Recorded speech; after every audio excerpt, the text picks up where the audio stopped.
Istri Gubernur Maluku, Widya Pratiwi Murad Ismail menyampaikan permohonan maaf kepada masyarakat Maluku. Permintaan maaf itu terkait video aksi joget tanpa menggunakan masker yang menjadi viral di media sosial. Sekali lagi saya sampaikan permohonan maaf, kata Widya dalam akun Facebook resmi miliknya, Widyami, Minggu, tanggal 11 Juli tahun 2021. Widya mengakui bahwa setelah video joget itu tersebar dan viral, banyak kritik, saran dan juga hujatan yang dilontarkan kepadanya. Menurut Widya, kasus ini akan dijadikan sebagai pelajaran berharga. Ia pun menyampaikan terima kasih kepada masyarakat yang telah merespons video tersebut, meskipun dia menilai, ada yang menyampaikan kritik secara kurang elok.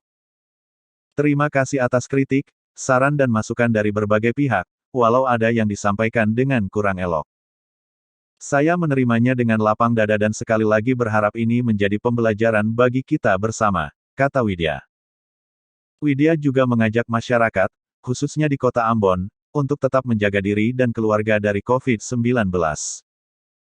Ia mengajak warga untuk selalu berada di rumah, terutama selama pemberlakukan pembatasan kegiatan masyarakat PPKM di kota Ambon.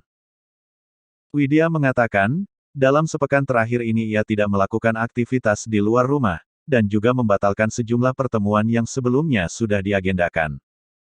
Stay safe, kalau bisa katong tado di rumah, terutama selama PPKM berlaku, kata Widya.